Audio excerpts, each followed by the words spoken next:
الحمد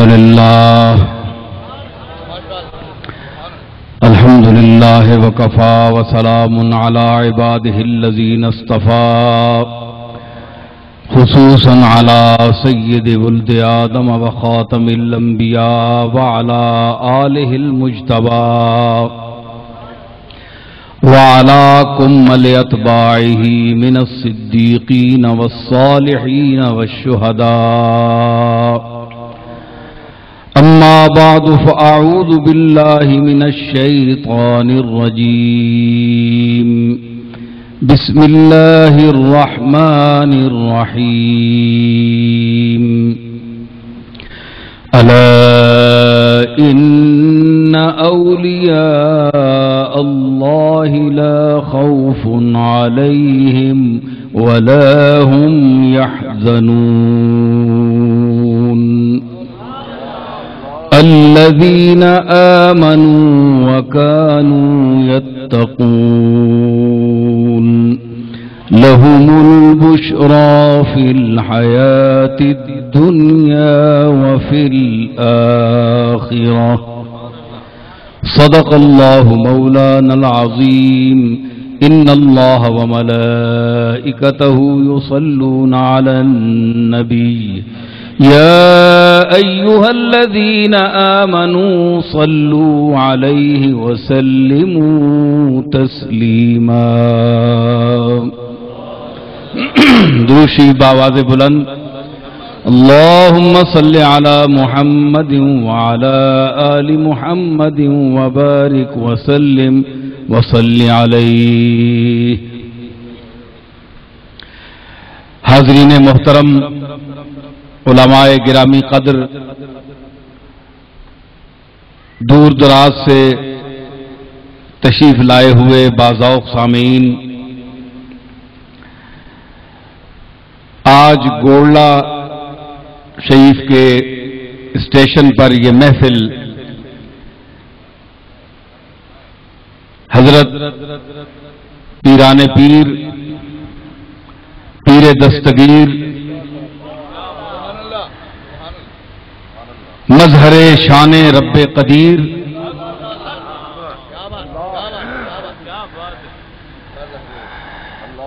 محبوب سبحانی، قطب ربانی، شاہ باز لامکانی، شیخ الشیوخ العالم، قطب مرکز دائرہ سداد، صباح دریائے فصاحت،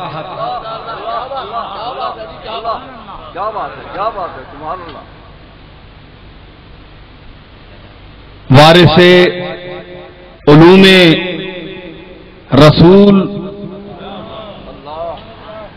مظہر علم حیبر الصالب، اسد اللہ الغالب، علی ابن ابی طالب.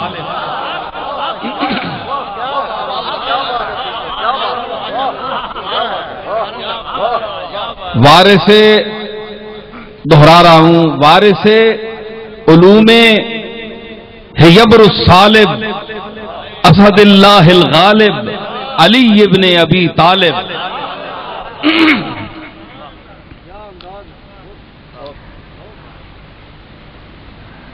حضرت شیخ عبدالقادر جیلانی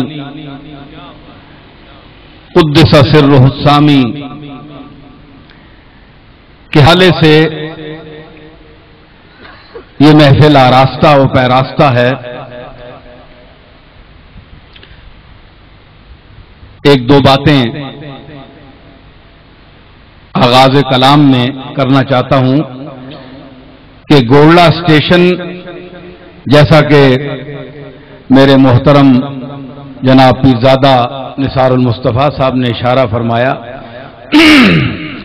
کہ میرے دادا حضرت بابو جی رحمت اللہ علیہ کو انجن سے، ریلوے سے اور ریلوے کی ہر اس چیز سے جو منزل کی طرف پہنچاتی ہے،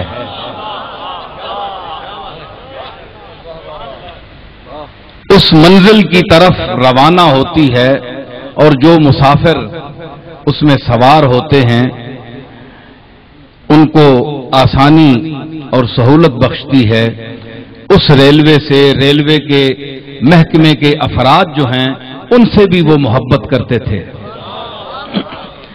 مجھے یاد ہے کہ مجلس میں جب وہ تشریف فرما ہوتے تھے تو اگر پتہ چل جاتا کہ یہ ریلوے محکمے کا آدمی ہے، کوئی افسر آ گیا ہے، ویسے تو افسر ہزاروں وہاں آتے تھے، وزیر بھی آتے تھے، لیکن وہ اس آدمی کو خصوصیت کے ساتھ اگر پیچھے بیٹھ جاتا تھا تو وہ اس کو پہلی صف میں بٹھاتے تھے اور یہ فرماتے تھے کہ یہ میرے محکمے کا آدمی ہے۔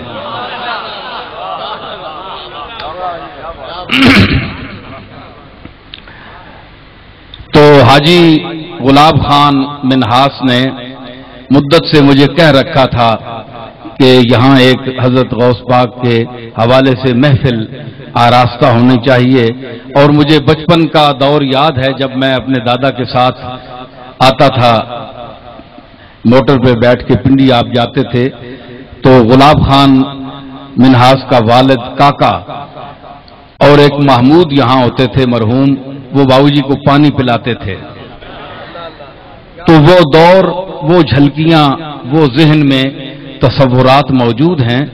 تو عجیب اتفاق یہ دیکھیے کہ نیلام گھر میں ایک دفعہ طارق عزیز نے بتایا تھا کہ مین لائن پر کراچی سے لے کر پشاور تک سطح سمندر سے سب سے اونچا اسٹیشن گولڈا شریف کا ہے، مین لائن پہ۔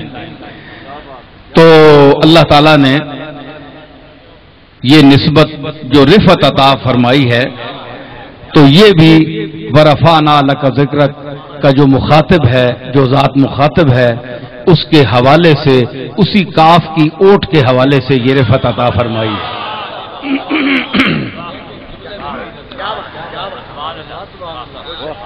تو گفتگو چلے گی، میں دیکھ رہا ہوں ایک جم غفیر ہے، ہمارے علاقے کے لوگ بھی یہاں تشریف لائے ہیں، اور یہ کوئی لمبا چوڑا ہم نے اعلانات کا کوئی سلسلہ نہیں کر سکے۔ غلاب خان نے جلدی میں یہ محفل آراستہ کی، اور جہاں تک اس کی کوشش تھی اس کو حضرت غوث پاک سے، میرے جد اعلیٰ سے بڑی نسبت حاصل ہے، محبت حاصل ہے، تو اس کا اظہار اس نے کیا ہے۔ تو جو بہت بڑے مجمع میں بولنے والا آدمی ہو، وہ بعض دفعہ یہ خیال کرتا ہے کہ میں تھوڑے لوگوں میں اور کم علم لوگوں میں کیوں جاؤں۔ تو میں نے یہ بات نہیں سوچی، اس سے انسان کے اندر گھمنڈ پیدا ہوتا ہے۔ تو جس جگہ تیری جھلک پائی وہیں ڈوب گئے، جس جگہ تیری جھلک پائی وہیں ڈوب گئے، ہم نے قطرے پہ کیا غور نہ دریا دیکھا۔ حضرت پیران پیر کی نسبت جہاں میں نے دیکھی، اہل ذوق سامعین کی کا جم گھٹ جہاں میں نے محسوس کیا، وہاں میں حاضر ہو جاتا ہوں، اور یہ میرا ایک دستور ہے۔ میں یہ نہیں سمجھتا کہ میرے سامعین مجھ سے کیا سننا چاہتے ہیں، لیکن میں اتنی گزارش کروں گا کہ ان کو جو اللہ سنوانا چاہتا ہے وہ مجھ سے بلوائے گا، اور حضرت غوث پاک کی جو رضا ہوگی اللہ تعالی ہدایت فرمائے گا، اور میں اپنے گفتگو کی منازل کی طرف روانہ ہو رہا ہوں، اور میں اس ذات کو متوجہ سمجھتا ہوں اپنی طرف کہ جو منبر پر پہلی مرتبہ تشریف فرما ہوا تو خاموش ہو گیا۔ 5 منٹ کے بعد جب فصحاء و بلغائے بغداد بیٹھے ہوئے تھے، ایک جم غفیر تھا، محدثین، مفسرین اور بڑے بڑے علماء اور جادو بیان خطیب بیٹھے ہوئے تھے، تو غوث پاک خاموش ہو گئے۔ ہیبت طاری ہو گئی کہ میں کیا بولوں۔ اتنے میں حضور علیہ الصلوۃ والسلام جلوہ فرما ہوئے، فرمایا بیٹا بولتے کیوں نہیں ہو؟ عرض کی یا رسول اللہ یہ بڑے علم کا طبقہ میرے سامنے بیٹھا ہوا ہے جو فصاحت و بلاغت کے نقطۂ عروج پر فائز ہے، میں اجمی ہوں، یہ عربی ہیں، اجمی کا ویسے بھی معنی گنگا ہی ہوتا ہے، تو یہ عرب ہمیں گنگا سمجھتے ہیں، تو میں کیسے بولوں؟ فرمایا اپنے منہ کو کھول۔ غوث پاک نے منہ کھولا، حضور نے لعاب دہن آپ کے دہن شریف میں ڈالا، پھر حضرت علی تشریف لائے، آپ نے 6 مرتبہ ڈالا، تو فرمایا بول، اللہ تعالیٰ برکت ڈالے۔ بس اس کے بعد یہ تھا کہ آپ کے خطاب کا یہ عالم تھا کہ اکثر محویت طاری ہو جاتی تھی اور مدہوشی کا عالم سامعین پر طاری ہو جاتا تھا اور کئی لوگوں کے جنازے اٹھ جاتے تھے۔ 70,000 کا مجمع کم از کم اس دور میں آپ کے مجالس وعظ میں ہوتا تھا، اور آپ توحید و رسالت کا وہ درس دیتے تھے کہ اس کی مثال اس کے بعد ہمیں نظر نہیں آتی۔ میں نے جو آیت کریمہ تلاوت کرنے کا شرف حاصل کیا ہے، اس میں اللہ نے فرمایا کہ الا ان اولیاء اللہ لا خوف علیہم ولا هم یحزنون، الا حرف تنبیہ، خبردار۔ تنبیہ اس کو کی جاتی ہے جو پہلے بے خبر ہو، جس کو جو دنیا کی غفلتوں میں اور مختلف امور میں پھنسا ہوا ہو، مختلف باتیں کر رہا ہو، باتیں بنا رہا ہو، لوگوں کو ورغلا رہا ہو۔ قرآن دیکھیں نا، یہ تو قیامت تک کا پیغام ہے نا، کسی عہد کے لیے مخصوص نہیں ہے، یہ تو قیامت تک کے لیے۔ ذالک الکتاب لا ریب فیہ، یہ وہ کتاب ہے جس میں کوئی شک نہیں ہے، تمام باتیں یقینی اور قطعی ہیں، اور کہنے والا، نازل کرنے والا علام الغیوب ہے، جو غیب کو جانتا ہے، اور نازل اس پر کیا ہے جسے غیب عطا کیا ہے۔ نازل وہ کر رہا ہے جو علام الغیوب ہے، اور نازل اس پر کر رہا ہے جسے غیب کے علم سے نواز رہا ہے۔ فرمایا کہ میرے دوست جو ہیں انہیں کوئی خوف نہیں اور کوئی غم نہیں۔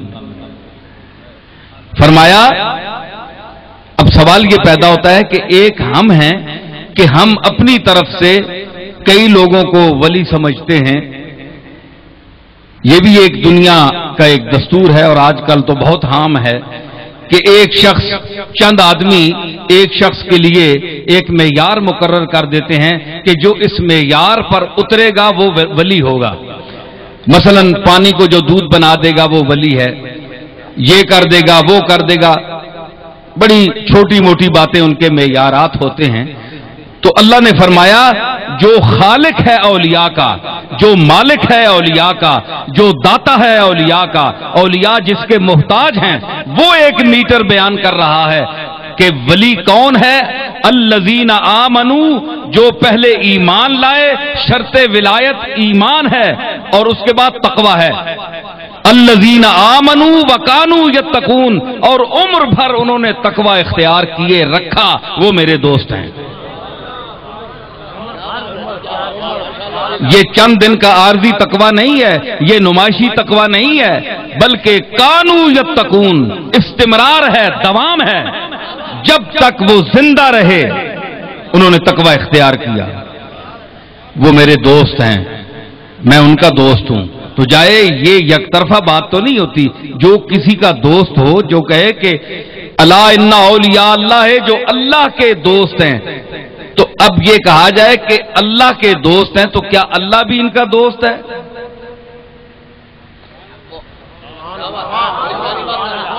بھائی یہ تو دوست ہوئے، کیا اللہ بھی ان کا دوست ہے؟ اللہ ولی الذین آمنوا، فرمایا کہ جو ایمان لائے اور ایمان پر استحکام اختیار کیا، اللہ ان کا ولی ہے۔ اور ایک جگہ فرمایا الا ان اولیاء اللہ ہے، جو اللہ کے ولی ہیں، یعنی یہ دوست اللہ کے ہیں اور اللہ ان کا دوست ہے۔